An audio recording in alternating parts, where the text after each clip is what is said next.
I'm going to talk about each component very briefly, but I'm going to talk in more detail about some of those 10 components. Mindset number one is acquisition. You're all here today for an auction.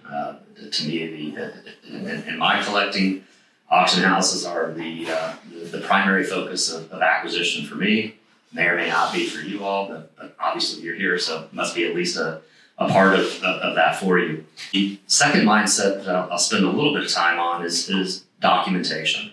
And that's, I think, one of the major advantages of working with an auction house is because, for an item to be auctioned off, at least for it to drive the price or the value that we all want for it, there needs to be proper documentation. And as a collector, what I would suggest is not only the maintenance of that documentation, but the orderly process of being able to know where everything is. My system is a system I've used for a while. It's pretty simple. I'm actually considering and evaluating some software that might be able to be more simplistic, but my system is just simply an Excel spreadsheet that's divided among different classifications, and then notebooks with each of those classifications to support the documentation of the items. So if you go to the portion of my 4 Muhammad Ali trunks, you go to the notebook that coincides with it, there's all the documentation that says, here's the fight that it came from, and here's everything else to document the validity of these assets. Second, and a really difficult one, is valuation. And it's not difficult to come up with valuation when you buy something because, especially if you're buying it at auction, because the auction price is going to give you a pretty good indication of what that value is. The more difficult part is how do you maintain what that value of that collectible is. If I went strictly on purchase price for the items that I own, my valuation would minimal be 50% of its current value, and frankly, probably be much less than that. I'd even go as far as saying it might be 25%. So the appreciation potential of what you're buying, and again, having a methodology in place to try to stay on top of that, I think is a very important part for helping to secure what ultimately is going to happen with your collection. And the last thing I'll talk about is, are you going to die with your collection, or are you going to, to sell it off while you're living? But either way, that valuation component is extremely important. Mindset 4 is insurance protection. And again, you can see kind of how the scorecard works and how to kind of rate where you are. Obviously, for all the mindsets listed, we have that similar verbiage that goes with it. But insurance protection is pretty simple. A, is it insured, and B, is it properly insured? Again, is the valuation where it needs to be? Storage, depending on what it is that you're collecting, storage can be a key component. We're having some office work done right now, some renovations for our office, our main office, which is in Tavares. We have 3 offices here locally in Central Florida, plus one in Boca and one in Savannah, Georgia. But it concerns me having my memorabilia in an office where I've got construction people coming in and out. So we've done some things to secure that for us. But the storage and security is certainly a component. And then, number 7 is family awareness, and the last 2 mindsets that I'm going to talk about really focus on, again, what you're ultimately going to do with your collection. But I can't stress the importance of making sure that my wife doesn't necessarily need to know everything I have. She doesn't need to know what everything's worth, but she does need to know if I die prematurely. She does need to know where to go to handle that. And so, again, extremely important. So the 8th mindset is estate planning. Again, working with a client base that is predominantly high net worth, ultra high net worth. Estate planning and estate taxes is a function of something that we address literally on a daily basis. there's a number of wonderful things that you can do to protect not only your estate, but also your collection against possible taxes being due at death. Very simple examples are, number one, a family limited partnership, which gives you the ability to discount the value for your future generations of those assets.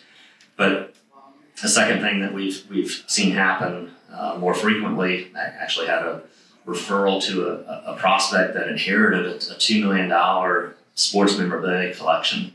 And going back to my scorecard here, his son, who called me up about this collection, didn't even know his dad had it. They were literally going through stuff, and there was a trunk that he opened up, and it was all these vintage baseball cards from the 50s in pristine condition that he had no idea the father had. And when all was said and done, it got appraised at $2 million. Like my family, not only did he not know that he had it, but they also didn't care about it. So we've done some things to work with them on the potential sale of those assets. But because they've got a high net worth and don't necessarily need the money, they're setting up a private foundation in their parents' name to ultimately contribute $2 million and to do a good thing and to create a legacy and to hopefully better society by doing so. So my last two slides before I close out is on mindset 9 and 10, and they kind of go hand in hand. And again, this is a scenario that I've already talked about a lot in this conversation, but it definitely strikes home with me, which is, if you have a large collection, you have a valuable collection, what are you doing with it? I mean, at some point we're all going to die. And I've talked to a lot of collectors and some collectors and even athletes, because I'm in the sports memorabilia world, and it's interesting. You'll see athletes like Cal Ripken Jr., for example, that just put a lot of his private, personal artifacts up for sale in an auction. And his reason for doing it was very simple. He's got his father's foundation, the Cal Ripken Sr. Foundation, and he wanted to see the benefits of selling all of his memorabilia. He wanted to see the benefits of that enhancing the value of the foundation set up for his father. We see a tremendous amount of athlete memorabilia come up for sale once the athletes died. Jim Brown just passed away. I am willing to bet within the next 6 months there's going to be a big auction featuring a lot of Jim Brown material, because the reality is not that the family doesn't want this and not that there's not interest, but A, there's a lot of money to be made, and B, there typically is a lot of things, and you don't necessarily need the entire trophy room filled with these sorts of things. So again, the question becomes, do I have a plan in place for how to ultimately, I'll call it a succession plan, how to ultimately wind down my collection? And of course, that's assuming that you don't have somebody to pass it down to. But even if you have somebody that has the interest, planning needs to be done there as well. So, what we really look at is A, do you have somebody to pass your collectibles down to? B, do you intend on doing that while you're living, or is it going to be post-death?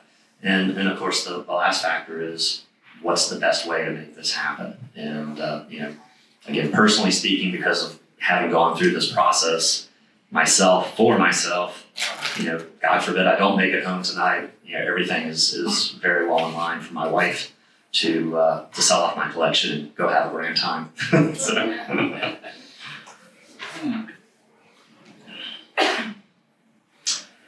So with that, I'll close out and say again that the bottom line, in my opinion, is the development of a plan, the coordination of the plan, the execution of the plan of what you're doing with your collectibles, I think is vitally important, and hopefully this has been beneficial for you.